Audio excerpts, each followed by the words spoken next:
Salut Jules, Hello, merci beaucoup de nous rejoindre à cette heure tardive et de te coucher tard pour faire ce podcast. c'est un plaisir.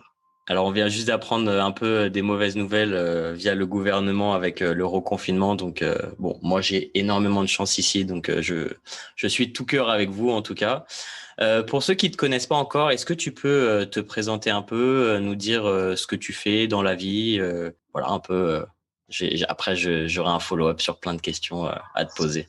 Alors, je suis coach sportif depuis une petite dizaine d'années maintenant. Je m'appelle Jules Davio déjà. Et bah, écoute, je suis passionné d'entraînement, passionné du corps, passionné de gymnastique aux agrès, Parce que passionné d'acrobatie, du mouvement. c'est comme ça qu'on s'est rencontrés. C'est quand tu apprenais Exactement. à Antoine à faire son backflip. Et c'est comme ça C'est exactement ça. on a été présentés et on s'entraînait à un moment dans la même salle, je crois, à Fitness Park d'Hydro, Ouais, ouais, exactement, ouais. Oui, dans la foule. on s'est croisés quelques fois, ouais, dans la jungle. Exactement. Et quand tu étais jeune, du coup, tu faisais plutôt de la gymnastique ou Pas du tout, j'ai démarré très très tard la gymnastique. J'ai démarré à proprement parler aux agrès, parce que j'avais fait un peu d'acrobatie en salle de gym aux alentours de mes 16 ans. Mais la gymnastique aux agrès, j'ai démarré, j'avais 21 ans, en fait. Ah oui, tard. Ouais, pour un gymnaste, c'est très tard. Non, j'ai fait 10 ans de basket, j'ai fait des arts martiaux, pas mal. J'ai fait beaucoup de boxe française, du kung-fu, de la boxe thaï, un petit peu taekwondo, voilà. Toujours en dilettante pour le plaisir, le basket en compétition un peu plus, et puis voilà, touche à tout. Depuis haut comme trois pommes, je grimpais partout. Ma Tu mère, sautais elle haut avait du pour le mal. basket parce que t'es pas extrêmement grand comme moi. Non, je suis tout petit et effectivement, ce qui m'a beaucoup aidé, mais je l'ai développé du coup, je pense que c'était nécessaire parce que j'avais pas le choix. En fait, grâce au basket, j'ai développé des qualités athlétiques hyper intéressantes pour ce que j'ai fait dans la suite. Donc ça m'a énormément apporté pour la gymnastique, pour l'acrobatie, pour les arts martiaux aussi, pour le mouvement en général de toute façon. Ça m'a donné une bonne condition physique. Alors, on a eu une petite conversation sur Instagram et du coup, je me suis dit que ça serait intéressant d'en faire un podcast. Tu parlais de... Alors, moi, je suis assez sensible au sujet des blessures parce que c'est un sujet qui me tient à cœur et ayant évolué comme toi depuis plus de 10 ans dans la musculation, dans la préparation physique, c'est quelque chose qui fait partie du quotidien du sportif lambda ou du sportif de haut niveau. C'est-à-dire que si tu Ouais. pousses la performance à un moment ou à un autre, tu vas te blesser et c'est quelque chose auquel tu devras faire face physiquement et psychologiquement parce que ça fait partie des deux. Et tu me parlais un peu du lâcher prise du sportif et je trouvais que c'était extrêmement intéressant parce que j'imagine que comme moi, le sport c'est quelque chose qui t'apporte et que tu pratiques pratiquement au quotidien, j'imagine. Et tu me disais que tu avais fait une sorte de pas en arrière par rapport à ce que tu faisais il y a quelques années. Est-ce que tu peux nous expliquer un petit peu ce parcours, peut-être cette remise en question par rapport à la performance, à ce que le sport t'a apporté et aussi malheureusement peut-être le fait de le pousser un peu trop loin, les problèmes que ça pouvait t'apporter aussi dans ce sens-là. Alors, c'est un vaste sujet.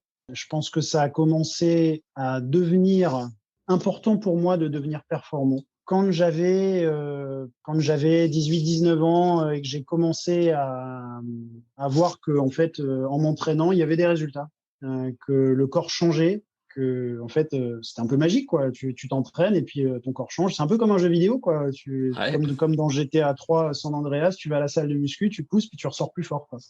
Contrairement à ce que beaucoup de Euh, gens pensent, c'est pas ingrat, hein. C'est à partir du moment où tu mets les Pas du efforts tout. nécessaires, tu as un retour sur ton investissement, hein, clairement. C'est exactement ça. Et d'ailleurs, là, on se rejoint sur le mot investissement. Je pense que le plus gros investissement qu'on peut tous faire dans la vie, c'est sur soi-même. Bon, voilà, je ferme la parenthèse. Mais en tout cas, à partir de 18-19 ans, j'ai commencé à voir que du coup, c'était intéressant de travailler sur le corps parce qu'il y avait un retour. À tel point que c'est devenu obsessionnel. C'est-à-dire que je m'entraînais beaucoup, très souvent en termes de fréquence. C'est-à-dire que beaucoup en termes de volume d'entraînement, mais aussi en termes de fréquence. Je faisais beaucoup d'acrobatie, donc ça veut dire beaucoup de percussions au sol, beaucoup d'intensité au niveau explosif. Puis c'est des sessions longues. En général, je m'entraînais pendant 3 ou 4 heures. Donc quand tu sors de là, en fait, le corps a pris un coup.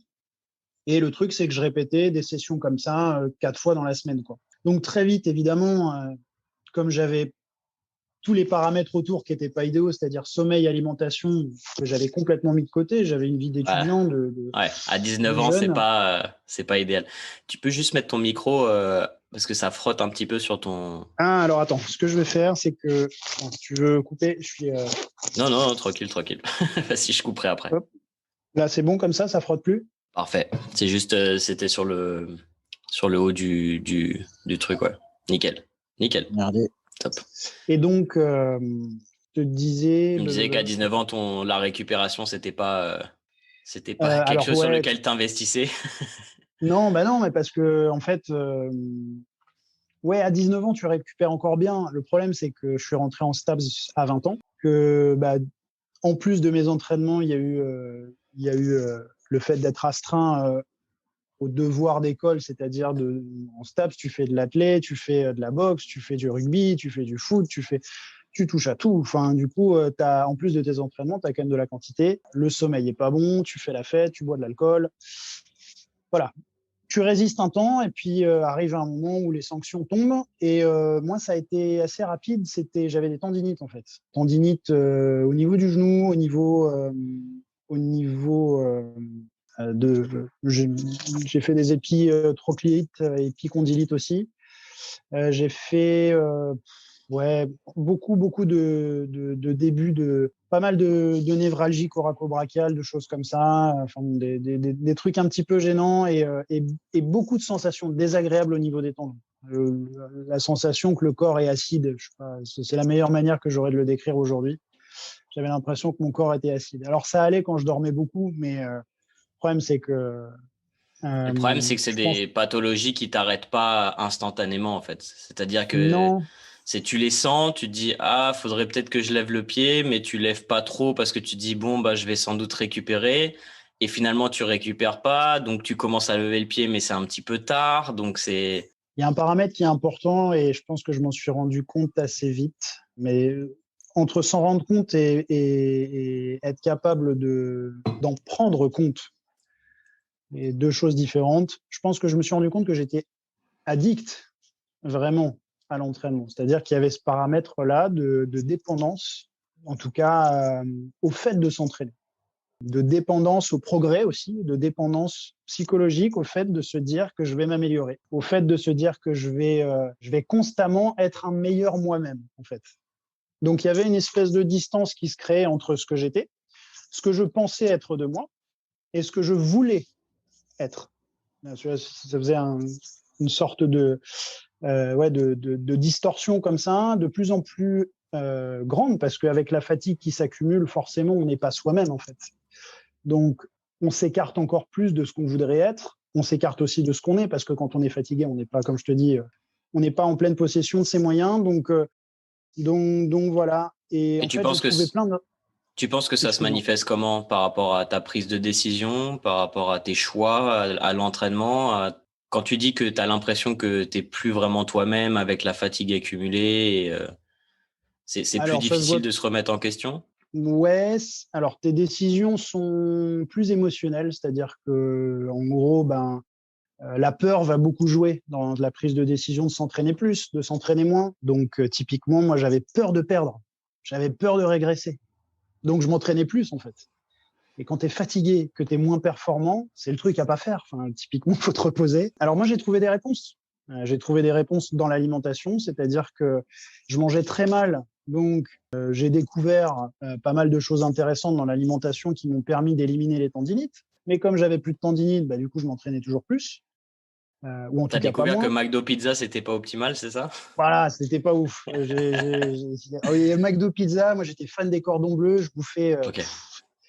j'étais monsieur produit laitier à gogo, mais je bouffais l'équivalent d'un pot de fromage blanc par jour, du fromage, j'avais du lait en poudre, tu sais, les espèces de gros bidons Nestlé que je mettais le soir.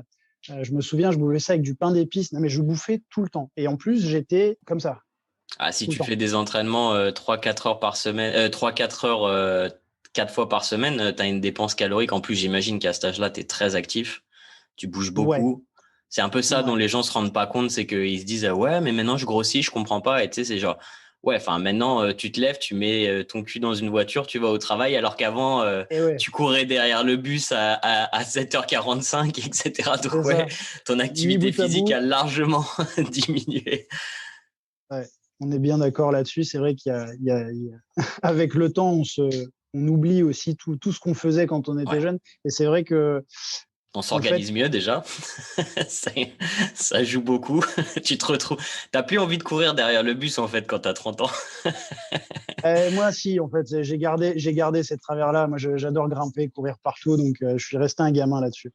Mais je Mais comprends vu les que t'es gens. coach sportif, t'es souvent en jogging. Alors que quand t'es en costard cravate, je t'assure que t'as pas envie de claquer un sprint sur 50 mètres.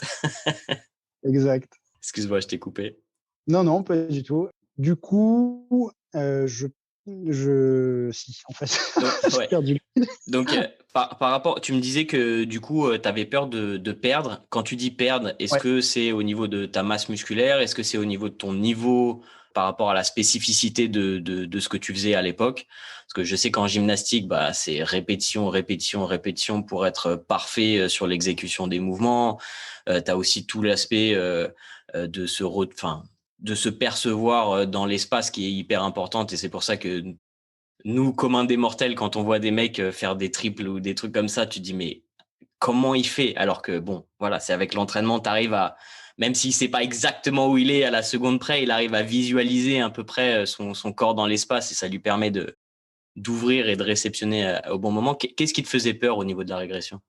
Alors, tu as parlé de deux choses. Tu as parlé de déjà masse musculaire, tu as parlé de performance. Je pense que déjà, j'étais pris aussi entre deux feux. C'est-à-dire que forcément, quand tu vois ton corps qui change, tu es aussi contente de ce que tu vois dans la glace. Et je remarquais que, bah, effectivement, les périodes où j'étais fatigué, mais ça allait assez vite, si tu veux. En fait, comme ton corps récupère pas, tu congestionnes pas et tu parais plus maigre. Mais ça apparaît en 2 jours. Hein. Et tu te reposes 24 heures, 48 heures, et tout d'un coup, tu te réveilles le matin sans rien faire, tu es congestionné, tu vois. Donc voilà, je pense que la fatigue faisait aussi que tout d'un coup, je voyais mon corps fondre. Et donc, du coup, ça me faisait un peu paniquer parce que je me disais, mais attends, je suis vraiment en train de perdre, en fait. Donc, il y avait ça. Il y avait l'image, il y avait la réalité de ce que je perdais, c'est-à-dire en termes de performance. Effectivement, avec la fatigue, les blessures, bah, tu es moins performant. À cette période, tu bossais en tant que coach déjà ou pas? Alors, je bossais en salle, j'étais commercial en salle de sport à l'époque. Je bossais pas encore en tant que coach. Je coachais de temps en temps. Patron m'autorisait à faire les premières séances ou ce genre de choses pour les clients parce que j'avais déjà mon Doc Staps. Mais Et à j'étais pas l'époque, encore coach sportif. J'avais 22 ans là, à peu ok. près. Et à l'époque, le fait de perdre musculairement, c'était vis-à-vis de ton image et de ta légitimité par rapport à la musculation qui te posait problème? Alors je le mettais pas comme ça dans ma tête, mais je pense que oui, effectivement, je pense que c'est ça. Je pense que j'avais aussi peur qu'on me prenne pour bah, pas pour un coach, pour un mec qui s'entraîne mal ou ce genre de choses. Et forcément, ça joue sur ton ego, sur ta confiance en toi. Donc ouais, c'est pas évident à gérer. Avec le recul, je me dis que en fait, je pense qu'on passe. Quand on fait beaucoup de sport, on finit forcément par arriver, en tout cas pour beaucoup, dans ces zones-là très inconfortables où on fait face à soi-même, on fait face à l'ego, on fait face à la peur, on fait face à des émotions qui sont pas très agréables, qui nous mettent aussi face, je pense, aux raisons pour lesquelles on s'est mis à faire du sport. Moi qui n'étais pas forcément, en tout cas du sport, parce que quand je faisais du basket, je m'entraînais pas, par exemple. Je faisais du basket par plaisir. J'avais pas cette notion de s'entraîner, de s'améliorer. Quand par contre, tu prends le pli de te dire, je vais devenir un meilleur moi-même, c'est que quelque part, celui que tu es te convient pas. Alors, c'est un peu brutal, mais en tout cas, moi, c'était ça. Je me convenais pas. Et donc, du coup, forcément, la régression et voilà, et les travers par lesquels tu peux passer te mettent face à ces choses-là aussi au bout d'un moment. Te mettre face à ces raisons pour lesquelles, au bout d'un moment, tu as choisi de t'entraîner. Donc, il faut les résoudre au bout d'un moment parce que c'est ça qui va te permettre d'aller plus loin dans l'entraînement, de te poser, de prendre du recul, de savoir que, en fait, tu te reposes 3 jours, tu vas pas perdre, de mettre moins lourd sur tes charges, de diminuer l'intensité de ton travail ne va pas te faire perdre. Au contraire, de faire moins en quantité, moins de volume de travail, plus précis. Toutes ces choses-là font que si tu prends du recul sur ta manière de t'entraîner, sur les raisons pour lesquelles tu t'entraînes, à mon sens, en tout cas, moi, de manière complètement empirique, hein, moi, c'est ce qui m'a permis à moi d'aller plus loin et à pas mal de gens que je connais, en tout cas, c'était voilà, cette prise de distance avec les raisons pour lesquelles je m'entraîne. C'est intéressant. C'est pour ça que je te posais la question, parce que je pense que c'est quelque chose qui est beaucoup plus commun qu'on ne le pense, mais qui est, enfin, je dirais pas tabou, mais que les gens n'abordent pas forcément. Mais clairement, il y a toujours ce problème de légitimité en tant que coach, parce que bah, déjà, quand tu regardes les références, que ça soit sur les réseaux sociaux, alors moi à l'époque c'était plus les magazines fitness ou les choses comme ça, mais tu vois des choses qui tu te dis waouh, ok, si je régresse maintenant alors que je suis à 10% du niveau des mecs que j'admire d'une certaine manière, je suis pas sorti de l'affaire. Et puis bah il y a aussi tout le problème bah, des produits dopants et de la face cachée du fitness qui te leurre vers un objectif qui est de toute façon inatteignable si tu passes pas de ce côté-là, d'une certaine, enfin tu me comprends, c'est-à-dire qu'il y a un niveau qui est inaccessible Forcément. esthétiquement parlant. Alors il y a des gens qui sortent du lot et qui ont une génétique exceptionnelle. Moi, j'en fais pas partie et je l'ai compris assez rapidement malheureusement. Mais ouais, c'est sûr que t'as pas envie de régresser parce que bah, tu te dis bon bah si je fais un pas en arrière, ça veut dire que je vais perdre, donc je veux maintenir au maximum. Et effectivement, comme tu dis, le fait de vouloir maintenir, bah, ça te fait régresser en fait parce que t'es pas prêt à accepter que la progression, tu vas sans doute la trouver par un pas en arrière en ayant une meilleure récupération, en te remettant en question au niveau de ton entraînement, retravailler sur des bases que tu as peut-être un petit peu sacrifiées avec le temps parce que tu te dis, bon, bah voilà, maintenant je suis avancé, je vais pas faire autant de mobilité, je vais pas faire des choses qui sont peut-être nécessaires, je vais sacrifier des mouvements qui sont un peu pénibles parce que bah, du coup, je peux m'entraîner autrement et tu regardes pas, en fait, j'aime bien cette analogie de tu sais, sur les voitures, quand tu as ce clignotant d'aller vers Voyons. au garage ou faire ta vidange ou quoi que ce soit, tu as ça dans l'arrière de ta tête, mais tu fais pas attention et tu fais non, non, mais je vais continuer à être à 130 sur l'autoroute et pas regarder derrière moi et pas faire une pause, etc. Et effectivement, bah, comme une voiture, si tu fais pas les choses nécessaires qui sont la récupération, peut-être comme tu l'as dit, on va en parler ensuite, regarder aussi le côté alimentation qui est primordial parce que et je pense même plus pour les gens qui sont plutôt comme toi, qui ont pas eu forcément besoin de remettre en question leur nutrition au début, parce que j'imagine que toi, tu essayais juste de manger le plus possible et que du coup, ça se traduisait par un peu de prise de poids au fur et à mesure, alors que moi, qui étais en fort surpoids, c'est le premier truc que j'ai remis en question en fait au tout début de ma pratique. C'est-à-dire que moi, je voulais perdre du poids, donc j'ai compris que bah après m'être tué à l'entraînement, ça suffisait pas et qu'il fallait revoir la nutrition pour moi, le surplus calorique, il était facile à mettre en place. Donc, c'était plutôt mettre un déficit calorique en place pour repartir sur de Ouais. bonnes bases. Mais ouais, et du coup, on parlait justement, parce que je réagissais par rapport à une story, parce que tu trollais un petit peu d'une certaine manière. Tu étais en train de dire que t'étais carnivore ou quelque chose comme ça. Et moi, personnellement, mes retours clients sont pas très bons par rapport à la diète carnivore sur le long terme. Alors, pour les gens qui ne savent pas ce que c'est une diète où vous allez manger seulement des protéines animales, pas de fruits, pas de légumes. C'est une sorte de cétose extrême où vous coupez carrément des groupes alimentaires de votre alimentation. Et tu m'as dit que tu étais passé sur une diète cétogène. Est-ce que c'est récent? Est-ce que ça fait un moment? Non, Est-ce que tu peux nous dire un c'est petit très peu vieux la diète cétogène. Alors, juste pour rebondir sur la diète carnivore, par contre, plusieurs manières de la faire. Moi, j'ai eu des retours d'amis qui l'avaient fait, mais avec justement, ça s'appelle la caveman diet, la diète d'homme des cavernes. Et dans ce cas-là, tu peux manger quand même quelques baies, des dattes. Tu as le droit à des légumes racines. C'est pas dépourvu de légumes. Ok. En fait, c'est vrai que le Mais ça centre du change repas est vraiment orienté. complètement. Ça change Ah bah complètement ça la change tout, matrix oui. alimentaire. Ouais, c'est clair. Ça change tout, on est d'accord. Mais c'est aussi pour ça que voilà, je mets un bémol sur le que viande. Effectivement, j'ai vu des comptes Instagram de gens qui mettent en avant le 100% viande, etc., avec des résultats, d'après ce qu'ils disent, qui sont intéressants sur les maladies auto-immunes, sur les neurodégénérescence, etc., Parkinson, Alzheimer. Mais bon, après, voilà, moi, je ne me suis pas penché sur les études. Ça, c'est empirique, c'est-à-dire que c'est les gens qui annoncent ça. Pour ce qui est de la diète cétogène, en fait, j'ai découvert ça il y a longtemps. J'ai découvert ça en 2012, très exactement. Et en fait, j'avais essayé parce que j'avais un de mes collègues en fait qui le faisait et qui m'en avait vanté les mérites de manière Extraordinaire. extraordinaire. Enfin, je veux dire, c'était devenu un fondamentaliste de la diète cétogène. Il ne l'est pas resté, mais par contre, je dois dire, pour l'avoir fait de manière stricte pendant 6 mois, que les résultats sont assez bluffants en ce qui me concernait. Moi qui étais plein de petites douleurs, il y a une disparition totale des inflammations. Et ça, quand tu es sportif, c'est quand même assez impressionnant.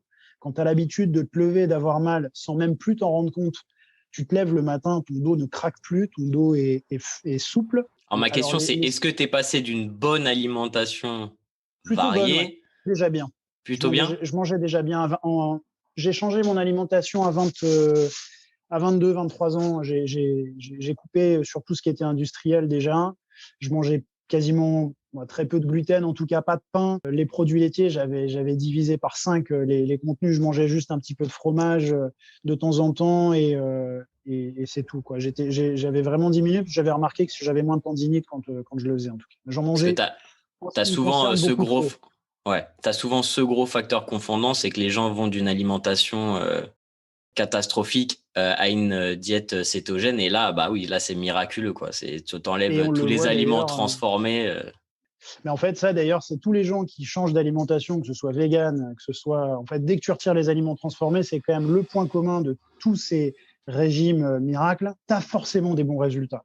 Après, sur le long terme, on est d'accord, il y a peut-être d'autres surprises qui t'attendent. Moi, je ne l'ai pas fait sur le long terme pour des raisons sociales. Peut-être que sur le long terme, j'aurais eu certaines surprises. En tout cas, moi, j'ai eu que du positif. Et après, ce qui est positif pour moi, n'est pas forcément pour quelqu'un d'autre. Et il faut savoir que j'avais la capacité aussi d'être très, très dur avec moi-même. Il faut savoir que la diète cétogène, c'est une alimentation assez stricte. On mange. Alors, quand tu es habitué à la cétose, tu peux arriver à 60-70 grammes de glucides par jour. Mais sinon, au départ, tu es à 20 grammes. 20 grammes de glucides. Faut pas avoir peur de s'enquiller du gras. Alors, du gras, quel gras aussi. C'est pas de la charcute, c'est pas de la crème fraîche. On parle bien d'avocat, de noix, éventuellement de beurre clarifié ou d'aliments en tout cas qui sont déjà un peu plus propres que voilà la transformation de la viande. Je mangeais pas tant de viande que ça, je mangeais beaucoup de poissons, pas beaucoup de protéines. Je devais être à 100 grammes de protéines par jour, grosso modo, à l'époque. Okay. Par contre, beaucoup de gras, énormément de gras. J'avais purée de noisettes tous les jours, purée de cajou. Et tu n'avais pas trop de glucides via les beurres de noix? Alors, noisettes, il n'y en a quasiment pas. Tu es à 5 grammes pour 100 grammes sur la purée. Parce que la purée, il reste l'huile. En fait, dans les noisettes, en général, quand on les achète torréfiées, ça monte un peu plus haut, mais dans les purées de noix, les amandes, tu es à 4 ou 5 grammes, 6 grammes selon les marques. Donc, je ne sais pas si c'est leurs analyses qui changent. Mais en gros, pour dépasser 10 grammes de glucides pour 100 grammes de purée de noix, c'est difficile. Toujours est-il que de toute façon, je ne manquillais pas 300 grammes de purée de noix par jour. Je faisais 150 grammes, je pense, de noix. Et après, je mangeais du saumon, de l'avocat, pas mal d'avocats. Je tournais facilement à 2 avocats par jour, de l'huile de coco pour mes cuissons. Et voilà. Toujours est-il que c'était intéressant pour ce dont j'avais besoin, c'est-à-dire m'entraîner, ne pas avoir mal, et c'est déjà pas mal. Ouais, moi j'ai des très bons retours d'expérience avec la diète cétogène. Alors, c'est quelque chose que j'ai pratiqué moi-même et que j'applique parfois avec certains clients en fonction des contextes. Comme tu l'as dit, c'est pas forcément pour tout le monde parce que un des premiers problèmes, c'est l'aspect social et le fait de manger entre amis ou d'avoir enfin, tu vois, si si tu es commercial et que tu dois aller au restaurant, etc., et que tu dois suivre une diète cétogène, tu vas avoir un petit peu de mal à avoir ton apport en lipides et pas crever la dalle en prenant juste même une grosse pièce de bœuf assez grasse, ça va être un peu compliqué. Après, il y a d'autres personnes, tu vois, où je recommanderais pas, tu vois, problème de thyroïde ou des choses comme ça, c'est sans doute des contre-indications, des gens qui sont extrêmement anxieux ou dépressifs, des choses comme ça. Dans les recherches, en tout cas, on a quelques trucs qui montrent que c'est pas forcément le top, mais effectivement, pour les facteurs d'inflammation, c'est quand même hyper intéressant. Et c'est sans doute ce que toi, tu as vécu via cette diète. Aujourd'hui, tu es repassé sur une diète qui est un peu plus, on va dire, tu es toujours, j'imagine, avec des produits non transformés, mais tu as rajouté un petit peu de glucides via... La majeure partie du temps. Ça m'arrive tout à fait de manger une pizza avec les copains, de Ouais, boire une bonne bière et de... Voilà. Je suis mais c'est pas... important de le dire. Non, mais, voilà, parce que ça fait partie quand même du truc de penser qu'à partir du moment où on mange bien, le jour où tu bouffes une pizza, en fait, il mange mal. Ah ouais, non, 90% du temps, je mange bien et ça m'arrive de bouffer une pizza. C'est vrai que souvent, les gens qui disent ça, ils sont là à 90% du temps à bouffer des pizzas, puis 10% du temps, ils boivent de l'eau et ils disent, ah, c'est bon. Donc Ça, non, c'est non, pour ça, il y a c'est pour vraiment... ça que t'es pas énorme et sec, hein. Parce que ça veut dire que si tu fais une pizza de temps en temps, c'est mort. Si tu sors Exactement. du poulet riz brocoli, c'est, voilà. T'as pas fait Ouais, poulet riz brocoli pendant 10 ans, c'est pour ça. Désolé. ouais, bah, exactement. C'est l'argument béton. Et non, mais donc, du coup, ouais, ça m'arrive de faire ce qu'on appelle aujourd'hui des cheat days. Mais grosso modo, j'ai une alimentation qui est, je mange, voilà, patate douce, poisson. La base de mon alimentation, c'est souvent la patate douce ou la pâte de date. Alors, peu de gens connaissent ça, mais C'est délicieux. c'est vrai que c'est super bon et ça a beaucoup d'avantages au niveau nutritionnel. Donc voilà, je rentrerai pas dans les détails, mais en tout cas, pour ceux que ça intéresse, c'est un aliment qui est vraiment intéressant, la date. Donc voilà, poissons, légumes, fruits Hop. et noix. Comme la plupart des gens qui tiennent une composition corporelle correcte sur le long terme. Pour Le revenir à moins de tes pain entraînements, possible. Voilà. ouais. Pour revenir à tes entraînements, est-ce que tu es revenu à des intensités que tu avais avant ou est-ce que tu as complètement changé ton approche de l'entraînement? Comment tu t'entraînes aujourd'hui? Alors bon, avec le confinement, j'imagine que ça fait que tu dois changer certains aspects également. Ouais. Tu peux nous dire un peu? Alors, ouais, Tu ouais, t'es mis au complètement. parcours, j'ai vous? Il y a pas de secret. Alors oui, j'ai la chance je leur fais un coucou d'ailleurs s'ils regardent le podcast. Clément et Paul de la team Hit the Road, ils sont assez connus hein, maintenant. Ils ont, ils ont fait pas mal d'expos urbaines et de trucs super intéressants. Ils étaient à Dubaï il y a pas longtemps d'ailleurs. Et donc je me mets au parcours avec eux. Et sinon, non, bah, écoute, tu sais, moi je suis resté très. J'ai encore des objectifs en gymnastique de passer quelques mouvements de force. J'ai envie de me mettre aux arts martiaux de plus en plus, de me remettre en tout cas aux arts martiaux, aux choses que j'ai pas connues, c'est-à-dire le jiu-jitsu brésilien, tout ce qui Et au sol? est lutte, voilà, et puis pourquoi pas MMA, mais c'est vraiment la partie lutte moi qui m'intéresse aujourd'hui. Donc voilà, je m'intéresse à plein de nouvelles choses. En termes d'intensité, la seule chose dont je peux te parler, c'est de mes routines, puisque c'est souvent là-dessus que je me cramais. Moi, j'avais une routine d'entraînement qui faisait que, bah, en gros, j'avais un objectif de faire, je sais pas, je te donne un exemple, 40 tractions. Et donc, je faisais ma planification. Évidemment, quand je voyais que j'étais fatigué, bah, je forçais plus. Donc, à chaque fois, je me cramais. Donc, aujourd'hui, j'ai appris à accepter ces creux dans la courbe et surtout de les accentuer volontairement. C'est-à-dire que les jours où je sens qu'en fait, sur le papier, il y a marqué bah, aujourd'hui, tu vas faire 10 reps à 100 kg au développé couché. Et tu vois qu'à 3 reps, tu es à la ramasse, et ben, j'accepte de faire 3 reps à 80. J'en ai rien à foutre. Vraiment. C'est-à-dire que je vais volontairement me mettre dans une position de décharge. Et je le fais dès que je sens que mon corps ne veut pas s'engager sur la voie de la difficulté. Alors, c'est un parti pris. Ça ne veut pas dire que tout le monde doit faire comme ça, mais moi, ça m'a énormément aidé à ne pas repasser dans ces phases systématiques de trop s'entraîner, trop de fatigue, et avec tous les problèmes qui en découlent. Hein. C'est pas juste je suis fatigué, c'est-à-dire qu'après on digère pas bien, on n'est pas bien. On a un mood Ouais, dégueulasse. psychologiquement, t'es pas bien aussi, ouais. C'est Ouais, bah, c'est intéressant. Moi, ça. c'est quelque chose que je mets en place avec mes clients. C'est ce que j'appelle le deload réactionnel, c'est-à-dire que tu mets en place un deload à partir du moment où la performance elle est pas atteinte tu vois par exemple je leur donne un objectif prenons le développé couché parce que tu as utilisé le développé couché mais disons que ce jour-là c'était 8 reps à 80 si s'ils font 6 reps 7 reps même instantanément c'est deload réactionnel si la performance n'est pas à la hauteur de la performance précédente Ouais. et du coup ça permet vraiment de favoriser une récupération parce qu'on se rend compte que souvent la sous-récupération, surentraînement comme on aime bien dire, mais moi je préfère dire sous-récupération, c'est assez C'est un local en terme fait. intéressant. Et tu te rends compte que c'est pas parce que tu vas pas valider par exemple un développé couché que tu peux pas faire un autre exercice sur la journée et t'en sortir extrêmement Exactement. bien. Et ça c'est hyper important parce qu'en plus psychologiquement, comme tu dis, si bon tu as une sous-performance sur un exercice, mais que sur un autre exercice, finalement tu es content parce que tu as progressé un petit peu, tu finis ta journée, t'es pas dans le même état d'esprit quoi. T'es pas dans l'échec. Ouais. T'es pas dans l'échec. Je crois qu'on parle de ça là, hein.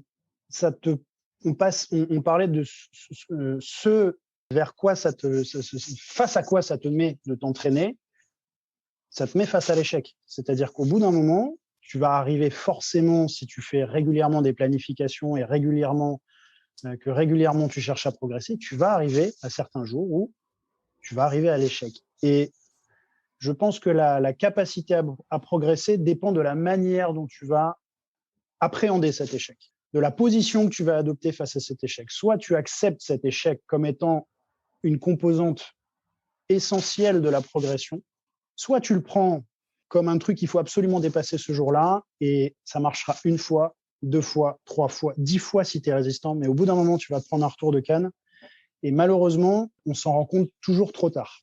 Ouais. À mon sens, il faut intégrer l'échec comme une composante, comme un signal. Tu parlais de voyants lumineux sur les voitures, c'est ça. C'est le voyant qui te dit, ça va, c'est normal. J'arrive à la phase normale de l'échec. Il faut que je revienne un peu en arrière. Ça va durer 3 semaines. Et derrière, quand mon corps le voudra bien, je dépasserai ce stade. Si on ne le fait pas, c'est qu'il y a un problème. Ou C'est même qu'il y une a un problème remise qui en est plus cause profond. de la programmation. Moi, généralement, alors un échec, un deload réactionnel, tu vois, un deuxième échec, là, généralement, déjà, je vais remettre en cause la programmation avec les personnes que je gère et je me pose la question tout de suite de me dire, attends, là, 2 échecs de suite, qu'est-ce qui se passe dans sa vie? Est-ce qu'il y a d'autres éléments qui viennent perturber sa récupération, etc. Et je pense que c'est important. Et je voulais rebondir sur quelque chose que tu avais dit. Non, je suis désolé, je me rappelle plus. Par Sur rapport l'échec, à non, non, c'était pas par rapport à ah oui, oui, oui, si, si, si. Tu parlais justement d'échecs et que c'est quelque chose qui va arriver. Est-ce que tu penses pas aussi que ça dépend quand même de la personnalité de la personne? Parce que toi et moi, on s'est retrouvés dans ces situations où on pousse, on pousse, on pousse. Mais est-ce que c'est quelque chose forcément que tu vois avec tous tes clients, par exemple? Et est-ce qu'il n'y a pas des personnes justement qui restent un petit peu en retrait, qui ne veulent jamais être face à l'échec et du coup qui lèvent un peu le pied sur leur progression? eh ben, ouais, c'est des gens qui veulent pas se confronter. Et dans ce cas-là, il faut. Tout dépend de la manière dont on coach les gens. Et ça, pour le coup, l'approche sera différente en fonction des coachs. Mais si le but est de faire progresser quelqu'un, il va falloir l'amener à un moment donné, et pas systématiquement. En fait, c'est ça, je pense, la nuance. C'est qu'il y a des moments sur lesquels tu vas te confronter à ce que tu es et à ton niveau. Et puis après, on revient en arrière. Effectivement, si tu restes toujours en arrière, tu vas louper la bataille, quoi. Mais par contre, être toujours au front, tu vas perdre toutes tes troupes. Donc il faut y aller comme ça, par petits à-coups. C'est des prises d'informations. Ok, je sais que j'en suis là. Ok, je sais que je peux pas aller plus loin. Bon, miraculeusement aujourd'hui, je suis allé un peu plus loin, mais je sens que là, je souffre. Donc, je reviens un peu en arrière. Et quand on fait ça, on se rend compte, il faut dézoomer en fait sur son entraînement, sur sa planification et sur les notes qu'on prend sur l'entraînement pour voir que sur 1 mois, 2 mois d'entraînement, les phases de creux sont souvent suivies au bout de 3 semaines, 4 semaines. Il faut avoir la patience d'attendre ça. Par des rebonds, et on finit par dépasser l'obstacle. Mais si on n'a pas cette patience-là, si on n'a pas la force mentale et l'entourage qui nous permet, un coach ou alors un entraîneur qui nous permet de nous dire c'est pas grave, tu es dans une phase qui est normale dans l'entraînement. Si tu n'as pas ce recul-là, et si tu n'es pas capable de défocaliser de cet échec en te disant j'ai pas raté ma vie, j'ai juste raté ma série là, c'est pas grave, j'ai pas la force d'aller au bout. Si tu as cet entourage qui te permet de défocaliser, là oui, tu verras sur le long que c'est comme ça qu'on avance. Donc il faut, je pense, dézoomer un peu et prendre du recul par rapport à l'entraînement. Déculpabiliser aussi on utilise beaucoup ce mot aujourd'hui, mais en tout cas pour l'entraînement, déculpabiliser sur le fait que ne pas réussir une programmation, c'est-à-dire ne pas être à la hauteur de la programmation 1 jour, 2 jours ou 3 jours, c'est pas un drame. Parce qu'il y a des jours sur lesquels on flotte, on est hyper haut sur la programmation, on est beaucoup plus facile, notamment au début d'une prog. Tout le monde est là. D'ailleurs, c'est souvent ce qui se passe quand on s'entraîne trop, on change souvent de prog et on aime bien cette phase de début des prog parce qu'on se sent toujours très bien. Donc voilà. Mais il faut aussi rentrer dans la phase de l'entraînement et de la programmation qui va te mettre face à ces choses-là. C'est pas systématique. Moi, j'ai tendance à y aller fort justement dès le début sur mes programmations. J'aime pas trop les programmations classiques où au début tu as l'impression de rien faire et à la fin c'est limite impossible d'accéder, tu sais, genre les cycles de force, etc. Je trouve que il y en a beaucoup qui sont un petit peu mal conçus dans ce sens-là, mais je comprends absolument ce que tu veux dire. Ça résonne totalement avec mon expérience. Et alors je sais qu'il y a beaucoup de gens qui aiment pas ce genre de choses, tu sais, genre qu'est-ce que tu te serais dit il y a un certain nombre d'années, qu'est-ce que tu aurais changé, parce que d'une certaine manière les erreurs que tu as faites font qui tu es aujourd'hui et te rendent meilleur dans ton approche du sport, dans ton approche en tant que coach. Mais quand même, quels sont un peu les leçons qui t'ont permis d'avancer en particulier, et quelles sont les choses peut-être que tu aurais voulu savoir un petit peu plus tôt pour t'éviter certains échecs, certains obstacles, certains pépins qui pourraient aider nos auditeurs à ne pas les reproduire et peut-être en faire d'autres et nous apprendre de leurs autres erreurs du coup. Alors, il y a deux questions dans ta question, si j'ai bien relevé du coup. Mais la première, c'est que si je devais faire un retour d'expérience sur ce que j'ai vécu et savoir si finalement j'ai des regrets de ne pas avoir suivi un parcours différent, je vais reprendre ce que tu as dit. En fait, c'est ce qui m'a construit, c'est ce qui m'a permis d'apprendre. Pour moi, j'ai que 33 piges et aujourd'hui, je kiffe tellement bouger comme je bouge que, en fait, c'était un passage nécessaire. Ça a été très douloureux, mais le jeu en vaut la chandelle parce que tu touches des trucs du bout du doigt. Vraiment, le corps, c'est le mouvement, le corps, il y a des trucs assez incroyables qui se passent. Après, le seul conseil que je pourrais donner aux gens, je pense que je l'ai déjà donné, c'est d'accepter de temps en temps ces phases de creux et d'être bienveillant avec soi-même, de profiter aussi quand ça va bien. Tu vois, tu disais j'aime bien y aller fort dans une programmation. C'est sympa de temps en temps d'y aller fort, moi j'aime bien ça, mais par contre, j'aime aussi les fois où je profite. J'aime les moments où c'est fluide en fait. Où je sors de ma séance d'entraînement et je dis aujourd'hui, tout allait bien. Et j'ai juste kiffé. Cette prise de plaisir, pour moi, elle est hyper importante. Donc, si j'ai un conseil à donner aux gens qui s'entraînent, si vous voulez tenir longtemps, prenez du plaisir dans ce que vous faites. Parce que sinon c'est juste l'horreur. Vous allez à la guerre à chaque fois, quoi. Donc, complètement d'accord. C'est une mentalité de croissance, c'est-à-dire qu'il faut aimer ce qu'on fait au quotidien parce que sinon ça sert à rien de se poser des objectifs de performance sur le long terme alors qu'on n'est pas prêt à faire le travail et qu'on n'apprécie pas le travail qu'on fait au quotidien. Je suis totalement d'accord. Petit bémol par rapport à ce que je disais, par rapport à commencer fort, je vais changer ce que je vais dire. Je vais dire, j'aime bien optimiser dès le départ, c'est-à-dire pas forcément se pousser, tu vois, genre à l'échec sur des débuts de programmation. C'est pas ce que je dis, mais c'est juste que J'aime pas forcément, tu vois, laisser de la progression sous le pied alors qu'elle est potentiellement là, juste parce qu'un programme dit ouais, maintenant tu vas juste faire ça au début parce qu'on va doucement augmenter l'intensité. Parfois, je trouve que tu peux mettre un petit peu d'intensité sur certains exercices, sur certains mouvements ou sans forcément, tu vois, créer une sous-récupération par la suite, etc.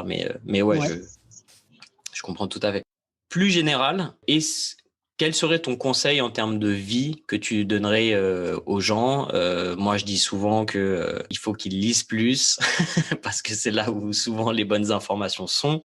Mais est-ce que tu auras un conseil un peu plus général à donner aux gens pour améliorer leur vie, pas forcément à l'entraînement, pas forcément en nutrition, quelque chose qui te touche ou quelque chose qui t'a permis d'évoluer en tant qu'être humain dans ta vie? C'est J'ai pas la une question chance facile. d'avoir eu Non, mais c'est une question qui est super intéressante et qui me touche pour le coup parce que en fait, ça touche aux origines aussi de ce qui m'a poussé à m'entraîner. J'ai eu la chance d'avoir un membre de ma famille qui était très très bienveillant vis-à-vis de moi et qui m'a poussé à découvrir les choses, à m'intéresser et à être curieux. Je pense que je tiens cette envie de découvrir les mystères du corps grâce à lui. Et entre autres, du coup, quand tu t'intéresses au corps, tu t'intéresses à énormément de choses. Tu lis par passion, tu lis pas parce que tu dois lire, mais tu lis parce que tu as envie de lire, tu as envie d'apprendre. Donc, euh, donc je dirais, pour reprendre ce qu'il me disait à l'époque, c'est de prendre soin de soi en premier. On va passer toute notre vie dans ce véhicule qui est le corps. Si le véhicule que tu utilises est en mauvais état, la manière dont tu vas appréhender les choses qui t'entourent, forcément, elle sera lésée. Si par contre, tu as un véhicule qui est hyper performant et qui est dans lequel tu ne souffres pas, ben, la vie sera quand même plus agréable à vivre. Donc, le premier truc à faire pour moi, c'est je me lève le matin, 10 minutes, je me mets en tailleur, je fais le point, je me détends, je respire. Il y a des applications aujourd'hui qui existent qui s'appellent Respire Relax, de caler sa respiration, juste ça sur le rythme cardiaque. Et une petite routine, soit de dérouillage ou en tout cas de mouvement le matin, juste pour prendre connaissance et reprendre connaissance de soi chaque jour. Voilà. Ça, pour moi, c'est le premier conseil, c'est prendre soin du sanctuaire. Se Et après, synchroniser avec son corps d'une certaine manière. c'est exactement ça. Tu le dis bien mieux que moi. Je pense qu'à partir du moment où on est en accord avec soi, et je parle vraiment de ça là pour le coup, le reste des choses se fera avec plus de fluidité. Et les contacts avec les autres aussi. Quand on est en accord C'est avec soi, en général, les contacts avec les autres sont plus fluides. c'est intéressant parce que c'est exactement ce que j'allais rajouter, me permettre de rajouter à ton propos, c'est que quand tu prends soin de toi, quand tu prends soin de ton corps, souvent les relations avec l'extérieur et en particulier avec les autres sont aussi meilleures. Et c'est ça qui est important parce que souvent les gens se trompent, tu sais, disent oui, bon, bah, faut que je fasse attention à moi. C'est-à-dire que je vais être égocentrique et penser qu'à Oui, moi, alors qu'en fait, on est un animal social et que les interactions, les contacts humains avec les autres sont aussi extrêmement importants pour notre santé mentale et physique. Donc, mais ça vient de là. C'est-à-dire que si tu le fais pas déjà, premièrement, avec ton corps, et si tu le fais pas sans doute dès le matin, et ben, le reste de ta journée va sans doute être détérioré par la suite, quoi. Donc, bah, merci c'est une beaucoup, petite Jules. mise en route. Avec plaisir. C'était Euh, cool. je, je pense que c'était extrêmement intéressant. Je te remercie énormément pour tout ce partage d'expérience et ces bons conseils que nos auditeurs pourront appliquer pour améliorer leur rapport à l'entraînement et leur rapport à leur corps et aux autres, parce que c'est important que les gens se développent aussi par rapport à ça. Ouais. Et voilà, je te laisse le mot de la fin. Eh ben, merci à toi. C'était cool d'échanger. On se connaît pas bien du coup, mais maintenant un petit peu mieux. Bah, écoute, j'espère te croiser rapidement dès que tu reviens nous voir à Tu me Paris. Et feras, puis, tu me feras bosser sur mes handstands. avec grand plaisir. Avec grand plaisir. Ça marche. Voilà. Salut Jules. Bon, bah, merci mec en tout cas. Passe une bonne soirée.